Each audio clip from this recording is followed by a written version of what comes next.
So this derp Subaru gets to live the dream life of many anime viewers. What do I even mean? The buffoon gets summoned into a fantasy world, but he doesn't last 13 seconds like my girlfriend's ex because he is defeated almost immediately. He somehow manages to come back to life and start simping for the same girl who got him isekai'd. Trust me, guys, it's even more ridiculous that I make it sound.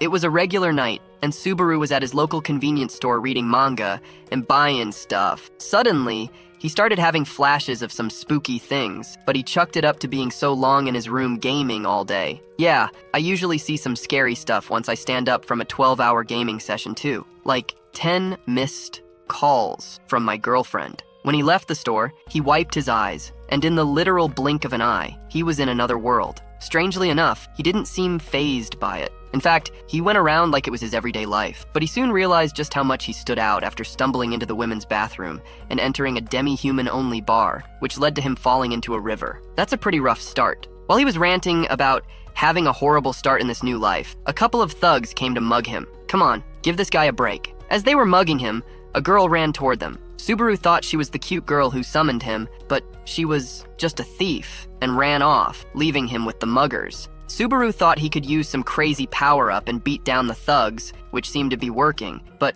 once they brought out the knives, he fell to his knees and started begging. They started kicking him around. Then suddenly, another beautiful girl came. She asked for the whereabouts of her insignia, but the muggers told her it was another girl. Before she left, she took care of the muggers, and even healed Subaru. She just met this guy, and she's doing all this for him. Maybe Subaru isn't so unlucky after all. Once Subaru woke up, she questioned him about the girl thief, and once she established that he didn't know she left. But Subaru knew that someone as kind as her wouldn't last long in the harsh world. So, he followed her to help find the thief. They searched the whole capital and didn't find anything. After a while, they rested at a balcony. And while they were talking, they both realized they hadn't introduced themselves. Subaru went first. The spirit rabbit called himself Puck, and the girl introduced herself as Satella. After introductions, they went back to finding the girl. They weren't making any progress, but Satella noticed a small girl who was lost. She went to help her, but it didn't go so well, so Subaru came in and did some magic tricks to cheer her up. After holding hands with the girl and guiding her to her mother, Subaru and Satella continued their search. But it was getting late, and they were making no headway. The genius Subaru suggested they go back to the crime scene and look for clues there. When they got there, Subaru met the shopkeeper he ran into earlier, but the man wasn't happy to see Subaru. Apparently, he hates broke people. Well, I already know I won't get along well with that man. The man was chasing them out of his shop when his wife came along with his daughter. Turns out, the girl Subaru helped was the man's daughter. What a coincidence. The man quickly switched up his attitude and agreed to help them. He told them. The girl thief's name was Felt, and she usually stayed in the slums. So, they went off to the slums. The slums were as shady as you'd imagine, but they kept searching anyway. After a while of turning up nothing, Satella decided to talk to the lesser spirits for help. Subaru and Satella kept searching around the slums for Felt. They were heading in the general direction where the lesser spirits told Satella to go. It led them to a shop run by an old man. Subaru told Satella to wait outside while he checked the place out. Alpha male type movement. I see you, Subaru. As soon as he got in, he saw a dead man on the floor, but before he could properly think of what to do next, he got hit by something and heard a voice from the darkness. Subaru bled out on the floor. Satella, who grew anxious waiting, came in to check on Subaru and got defeated for it. Subaru reached out to her and, with his dying breath, swore that he'd protect her. Suddenly, he woke up at the beginning of the day again. He was at the shop of the man who hates broke guys. Subaru couldn't understand what was going on, but he didn't let that slow him down. He started running toward the shop where he got defeated. Those unwise muggers stopped him again, but this time he dispatched them very quickly and continued running. When he got to the old man's shop, he banged on the door and surprisingly, the old man came out. The man invited him in and they both sat down. Subaru was trying to make small talk. Not sure why though, considering the killer could come back at any point. After sizing up the old man, Ram, he asked if he had the insignia. Ram said that he didn't, but was expecting a good haul of loot later on. So, Subaru went outside to wait for Felt. Once she came, he tried talking to her casually, but she didn't recognize him. But all that was irrelevant. They went inside to talk, and Felt showed them the insignia. Felt asked Subaru to pay up if he wanted it, but he told them he was flat broke. I've never seen someone so proud to be broke. Instead, he asked them to trade it for his cell phone. He told them it was a different kind of magic that could freeze moments in time, and they fell for it. Hook, line, and sinker. Well, everything seemed to have worked out, and Subaru was about to claim his prize. But Felt decided to wait until the other buyer came and sell it to the highest bidder. Ugh, what a pain in the butt. I can already tell this won't end well. The other buyer came after a while. Her name was Elsa. Felt explained the situation to Elsa, and after hearing it, she showed that she wasn't there to play either. She offered 20 holy coins for the insignia, but Rom refused her offer, saying that Subaru's cell phone was more valuable. That's a smart man right there. Elsa was disappointed, but she decided to withdraw and leave. Once again, everything seemed to have worked out,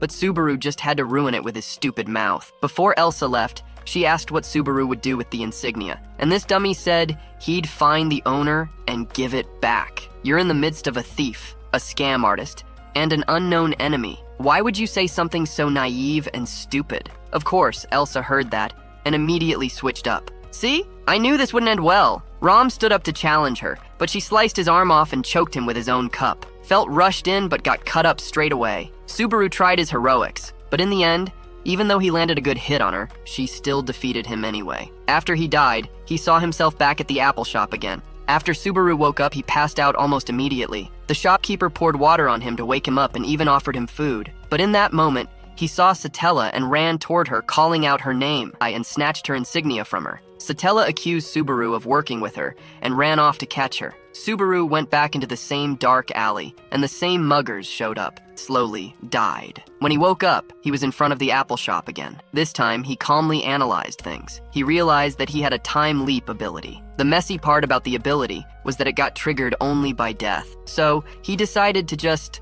sell off his items and live the rest of his days in luxury, free from danger. But he remembered that Satella took the time to help him even when it didn't concern or affect her. He couldn't just leave her to her fate. That's beta male behavior. So he ran to the market square to try and stop the theft, but he was too late. So he went to the alley to try and catch Felt and buy it before she went to run. Tired of seeing their faces, especially the one with the knife. I hope he falls on it. But instead of beating them down like he did, he screamed for the guards. One guard came, a man named Reinhard. The muggers ran away as soon as they saw him. Subaru thanked him for his help and asked him to tell Satella to stay away from the loot house and that he'd bring the insignia back to her. Subaru went to the slums to find Felt, but he bumped into Elsa. She could smell the fear coming from him, but she decided to just walk away. After that traumatic run-in, he went to Felt's house. She wasn't home, but she came there not long after, but after a while, Subaru got a word in and told her he wanted to buy the insignia. He showed her the cell phone he wanted to trade it for, but she wouldn't believe it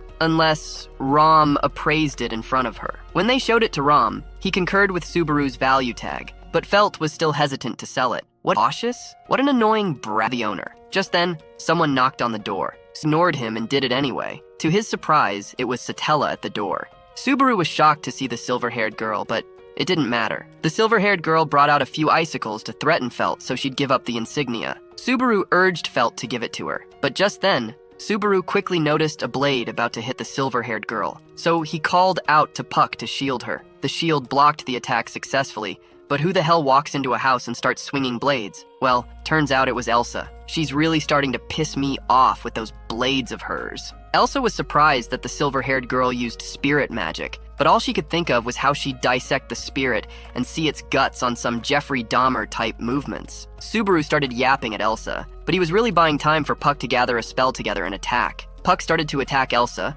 but she was way too fast to be pinned down with ice. Old Man Rom stood up to join in the attack, but he didn't do much to help. In fact, he got isekai'd fairly quickly. Puck had to go because his contract ended by 5. So the silver-haired girl sent him off and continued fighting with Elsa. Subaru was in the corner acting like an older brother. He told Felt to run after he created an opening. It's crazy how this all started because Felt couldn't just do business properly, and now she gets to just run away and live? Nah, I'm an advocate for gender equality. She should stay. Felt managed to safely get out, so it was down to Subaru and the silver-haired girl. Elsa had grown bored of their fight, so she tried ending things quickly. Subaru lunged at her and tried a sneaky move, but Elsa caught it and was about to kill him. Then suddenly, someone burst through the roof. It was Reinhard. Reinhard heard the cries of Felt as she ran through the slums asking for help, so he came as soon as he could. Once he did, everything he did literally gave off alpha male aura. Elsa tried attacking him, and he just kicked her away like she was nothing. Then he proceeded to deliver the coldest line yet. She asked him if he was going to draw his sword, and he said that he uses his sword when the need arises, and the fact that his sword hadn't been drawn yet means it's not needed right now.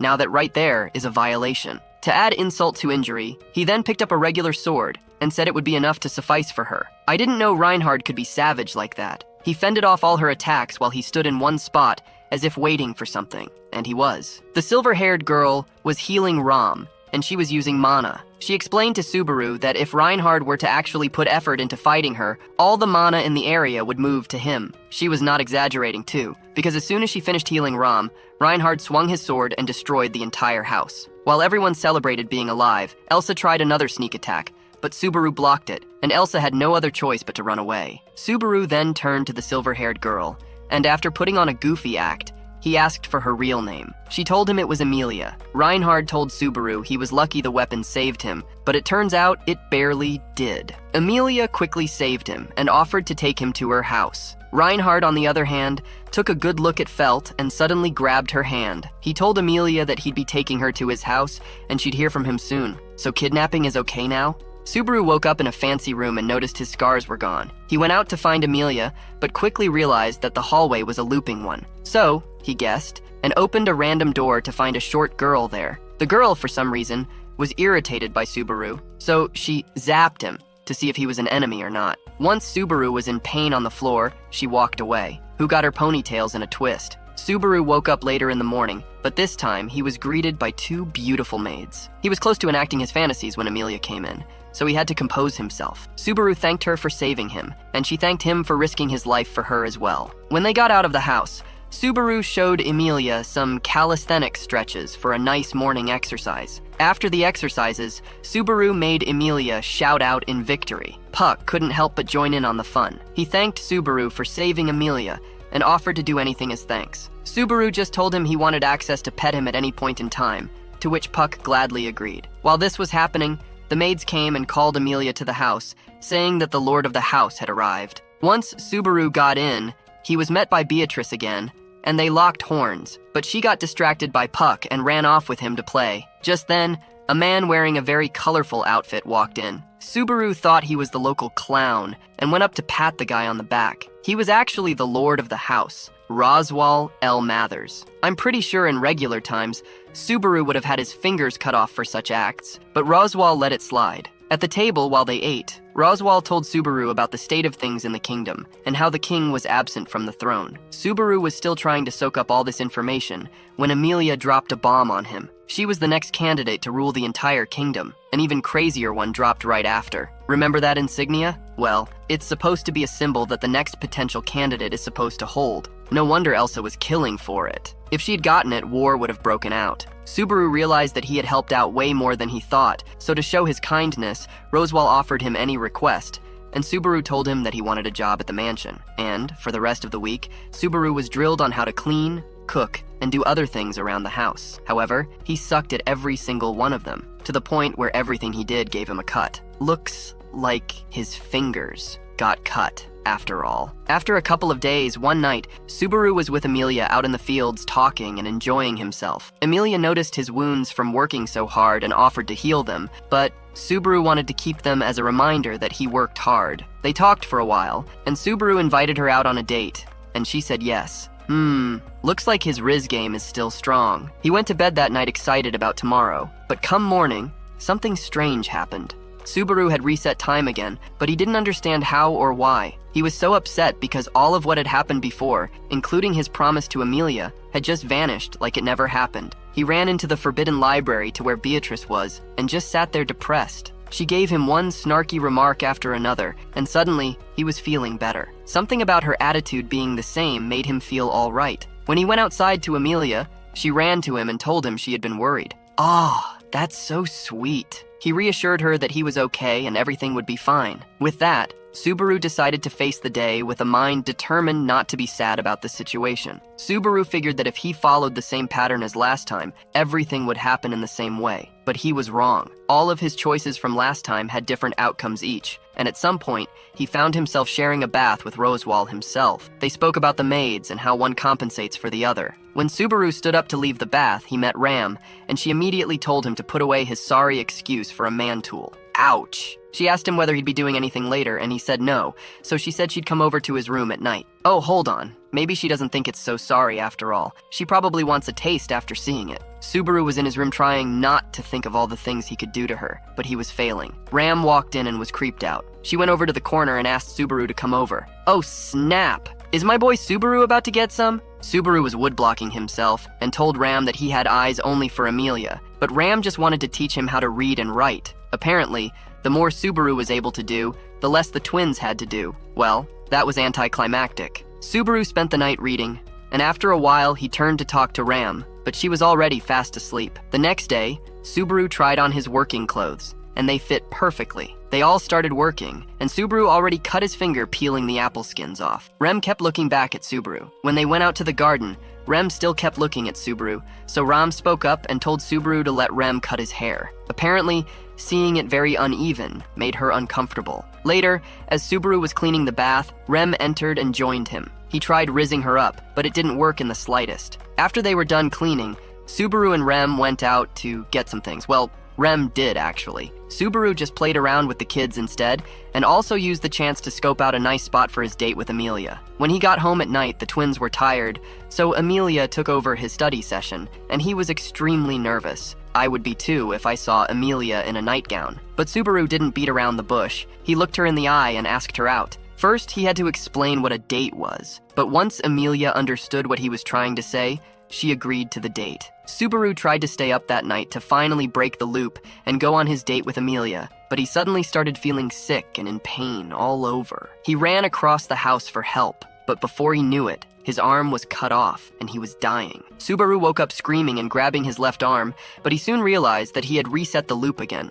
Now it was his first day in the mansion. He went back to the library and started pacing around Beatrice while pondering what to do. As soon as he was able to break down what had happened, Beatrice sent him flying into a bush of manure. Amelia approached him just then and summoned Puck to wash him down. After creating a massive water barrage to wash Subaru off, Puck started making fun of Subaru. Yeah, sure, make fun of him because he's wet. Wait, that sounds so wrong. Subaru then started tickling and play fighting with Puck. Amelia saw this and started laughing. Turns out seeing Puck and Subaru play so carefree with each other really made her happy. While they were enjoying themselves in the garden, the twins came along to invite Amelia and Subaru to meet Rosewall. This time, when Rosewall asked Subaru what he wanted, Subaru asked to be a permanent guest at the house. He chose this so he could use the next 4 days to observe who could potentially be the killer, and who he could have a threesome with. Just kidding. Just kidding. He went around the house searching for clues, but all he found was Rosewall acting like a very creepy guy. He looks like a ripoff of X-Men's Nightcrawler. Subaru went to his room to try and gather his thoughts, but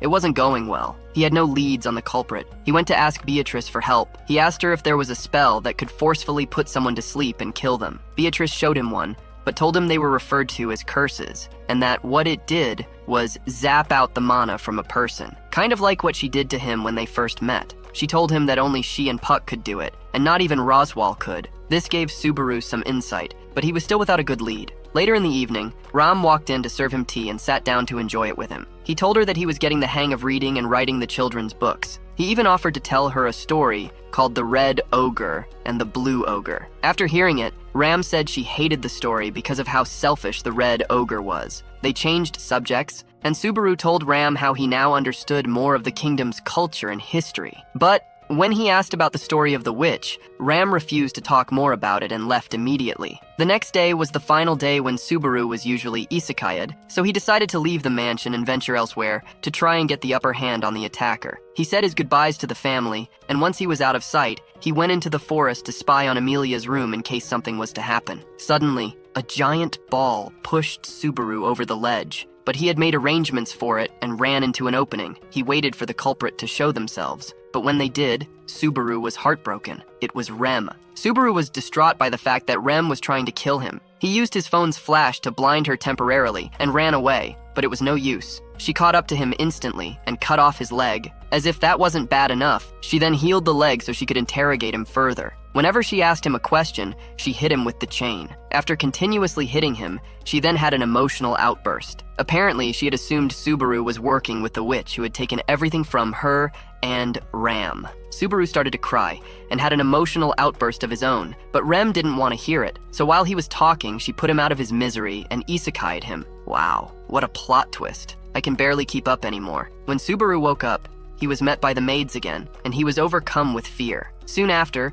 Amelia came in to try and talk to him. She asked him to tell her what he was going through, but as soon as he tried to explain things to her, something came out of nowhere and gripped his heart with fear. He became hopeless after that, and told Amelia to just leave him alone. Man, Subaru is really going through it. Later in the day, Beatrice came in to talk to him at the request of Amelia and Puck, but he told her he was fine, and she didn't have to stay. The librarian felt somewhat offended that he thought she cared. She said something strange, though. She told Subaru that he had the stench of the witch. Okay, who the hell is this witch? And why won't anyone talk about her? Subaru was still very scared, so he asked Beatrice for a favor. He told her to protect him until the 5th day, so the librarian made a contract and agreed to do it. Later, on the 4th night, Subaru was having nightmares about being isekai'd by Rem, but he felt Beatrice's hands on his own, and things suddenly calmed down. Not long after, the librarian dragged Subaru into the library to protect him better until the 5th day. After a while, Beatrice was summoned, so she left Subaru in the library. Subaru was scared to go outside, but he did it anyway. When he saw the morning sun, he was so relieved. Amelia came not long after to see him, and he was just happy to see her. But while he was rambling about all the things he wanted to do with her, he heard a scream. It was Ram, crying over Rem's dead body. Subaru tried to get closer, but Ram slapped his hand away. Subaru went to the back of the room. Subaru wanted to tell them what was happening, but that fear was still gripping his heart. Ram demanded that he tell them if he knew something, but he just apologized and ran away. He ran to the forest and found a cliff, but he couldn't bring himself to jump. He fell asleep there, and when he woke up, Beatrice was right beside him. Apparently, she never put a time limit on their contract, so she was still obligated to protect him. But it didn't take long for Ram to find them. Subaru decided to face things head-on and fix things by resetting and doing better. So, in an effort to look heroic, he leapt off the cliff to his death. When Subaru came to and saw Rem and Ram, he held their hands to be reminded of their warmth, but they were just weirded out by him.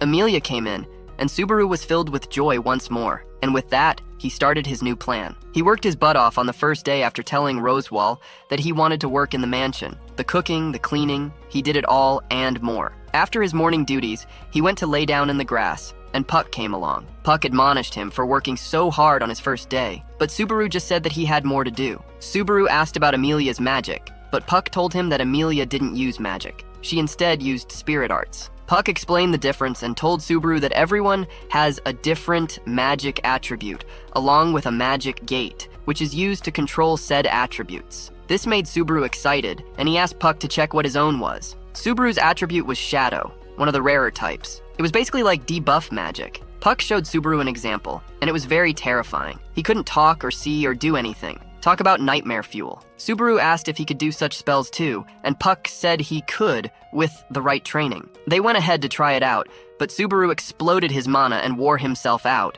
Apparently, his gate isn't well used, so he's unable to control his magic output properly. While he was laying there, he realized that he couldn't move because his mana had been depleted. Amelia and Puck told him to rest, but Subaru refused and tried standing up anyway. So, Amelia gave him a fruit to eat that restores mana. Although, I'm sure Subaru would have preferred a different fruit from Amelia. Later that night, Subaru thought about all he did that day, and he felt like he did enough, but he still had no idea how to deal with the shaman attack. So he asked Beatrice if it was possible to nullify curses. Beatrice told him there wasn't, but if the curse hadn't been activated yet, then she could nullify it. Then Beatrice mentioned that Subaru smelled like the witch. Subaru asked who the witch was, and Beatrice explained. Finally, someone could tell us who she is. She was known as Satella, a witch who, long ago, devoured 6 other witches that bore the names of the deadly sins and drained half of the world dry. Beatrice went on about how terrible of a person the witch is. The next day, he did his routine yell of victory in the morning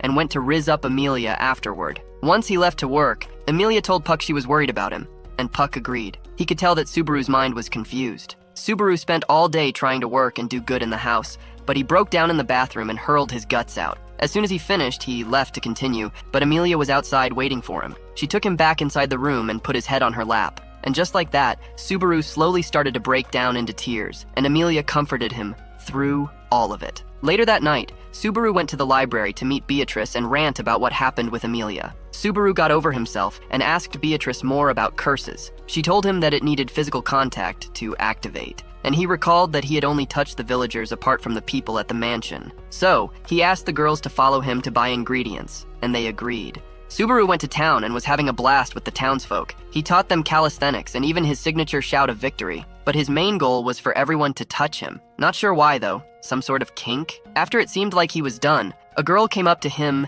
and directed him toward an open area. Apparently, her dog was there. The dog seemed to hate Subaru, and it even bit him, which was odd. I mean, sure, he's an obnoxious buffoon who likes to ramble a lot, but that's no reason to bite him. Or is it? I can't tell. Subaru went back home, and on his way in, Roswal was heading out to meet with someone, which hadn't happened before. Roswal asked Subaru to look after Amelia, and he flew off. Just casually took off to the skies. I wish I could fly too. Moving on, Subaru went to see Beatrice and asked her to check if he had been cursed. She didn't want to at first, but Subaru, with his sneaky ways, managed to convince her. She quickly identified the spot of the curse as the point where the dog bit Subaru. Subaru quickly realized that the kids who were playing with the dog were in danger of being cursed too. He ran to the sisters to ask for help, and as they were debating who would go, Amelia came downstairs. Subaru kept it hidden from her for her own safety, so Amelia gave him the blessings of the spirits so that he would return safely. He ran off with Rem,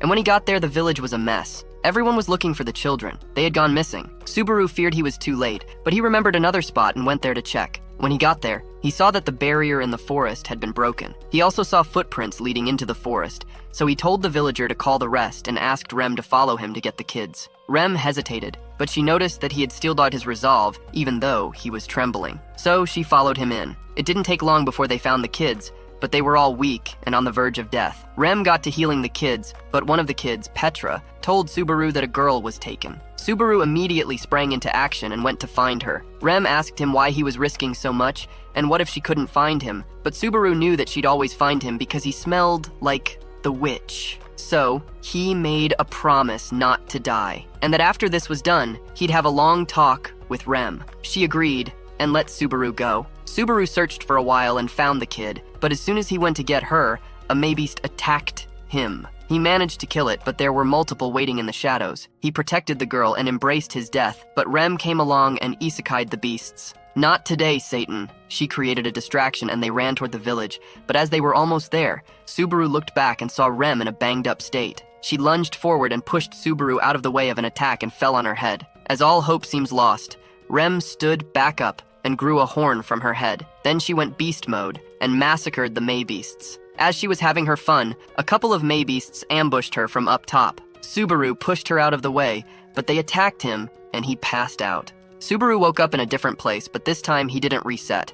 They barely managed to save his life. Puck came out from under Amelia and gave Subaru the breakdown of what happened. Bottom line, the kids were safe and everyone was okay. Subaru went out and saw Ram outside. She stuffed a potato in his mouth for some odd reason, and then told him basically what Puck did. This time, Subaru went around doing checkups on the kids to be sure they were okay. Once he saw that they were, he went out for a walk and saw Beatrice. Beatrice took him to a corner and told him that he only had half a day to live due to the curses inflicted on him when he got attacked by those beasts. Subaru didn't look scared in the slightest, and Beatrice was confused as to why. If only she knew. Subaru asked if there was a way to stop it, and Beatrice said there was. She explained that the curses would activate when the dogs replenished their mana, and he had to isekai them before that happened. Subaru then recalled hearing a voice while he was half asleep, saying that they would save him no matter what. He realized it was Rem. Beatrice confirmed that Rem had gone to isekai the beast for Subaru's sake. Ram overheard it and wanted to quickly rush to meet her. Subaru dragged her back and asked if she could fight as well as Rem. Ram said she couldn't, but she had very strong wind magic. With that said,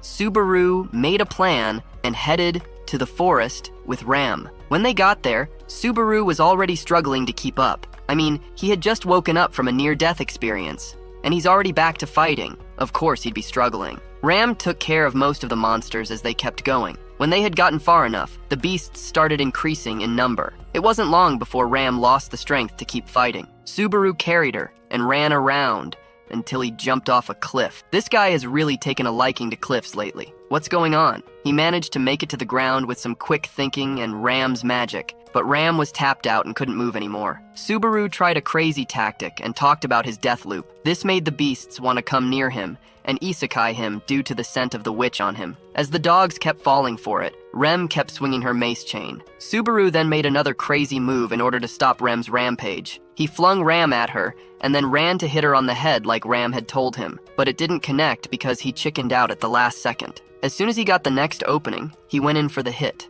Since they were born, Ram and Rem have always had a rough childhood. For starters, they were twins, and everyone believed twins were a bad omen. But Ram showed promise from a young age, and it made her grow into a prodigy that everyone loved and respected. But one day, while Rem was asleep, some people attacked the village, and Ram was keeping them at bay. But as soon as Rem came out, Ram got distracted, and the enemy used that to cut off her horn. But rather than feel sad, Rem felt happy that Ram lost her horn, and so she carried that guilt with her the whole time. When Rem came to, she saw that Subaru and Ram were carrying her back to safety. She asked Subaru why he came back knowing that he could die. Subaru gave her a quick headbutt and told her that it was always better to have more people on board than to take something on alone. Solid advice, but did he really have to give her the headbutt? Now I see how the snake Hashira felt when Tanjiro did it to him. The gang kept running for their lives, and Subaru asked which way would get them to town the fastest. After figuring out it was the left, he planned to use himself as a sacrifice and let the girls go.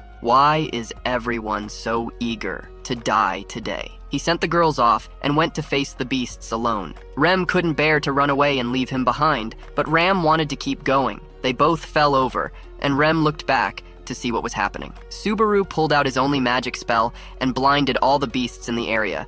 Then he jumped up to stab the alpha beast in the chest, but it kept going even after that. Now that's an alpha right there. Just as Subaru seemed to have lost hope, Roswal came and cleaned up the beasts that were left. Once he was done, Rem jumped on Subaru, and he fainted. My man wasn't ready for all that loving at once. When he came to, he saw the familiar ceiling and thought he had reset everything, but he quickly noticed Rem's hand interlocked with his. Rem expressed how grateful she was that he saved her life, and in the same breath, criticized herself for not being as good as her sister. Subaru made her realize that it's okay for her to be better than Ram in a lot of areas. In fact, as far as he knows, she was objectively superior to Ram. And he added that even though he hadn't heard the circumstances that led to Ram losing her horn, it didn't matter. He just told Rem to use the horn enough for the both of them. Subaru told Rem to look forward to tomorrow and laugh because she had a tomorrow to look forward to. She worried that she'd have to rely on Subaru again, but he gladly welcomed the potential prospect of that happening. And with that, he comforted Rem.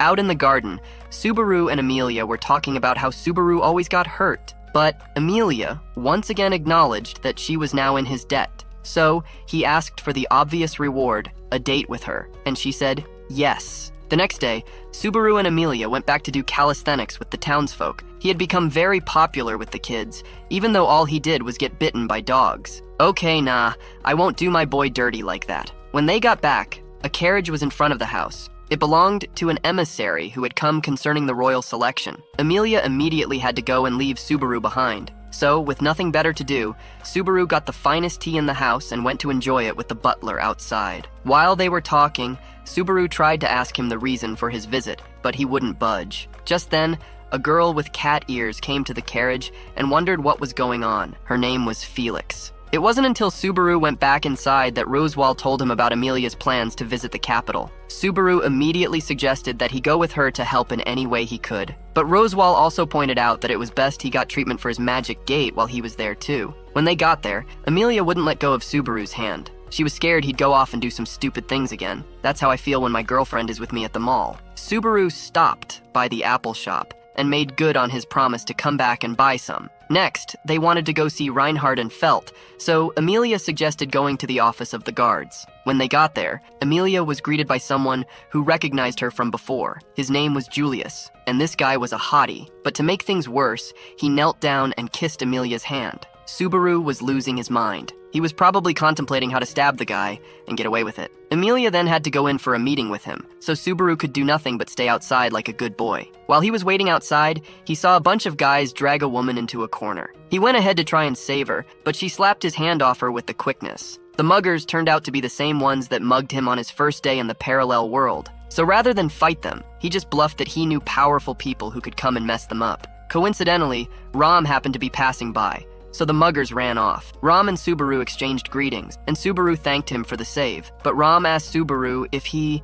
had felt. Subaru told him that Reinhard took her, and Ram suddenly had a suspicious look on his face. Without saying much else, Ram left. On the way back, Emilia asked Subaru where he met the woman from. He thought she was being jealous, but after he realized she wasn't, she just told him to forget about the whole thing. At home, Emilia told Subaru to wait while she went to the meeting. She wanted him to relax and properly heal, so she made him promise not to overdo himself. But the promise didn't mean jack, because as soon as he could, he ran out and hitched a ride with the woman he saved earlier to the castle. Turns out she's also a candidate for the throne. Her name was Priscilla Bariel. When they got to the castle, Subaru met up with Emilia. She tried getting him to leave, but Roswal cut in and told her not to fuss over it. Once the conference commenced, the leader of the Imperial Knights began the formalities, but a few of the others didn't care for that, so they hurried things along. Their reason for everyone gathering was because a new prophecy had been written down, saying that 5 candidates would compete. But there were only 4, who was the last one. Suddenly Reinhard got called forward,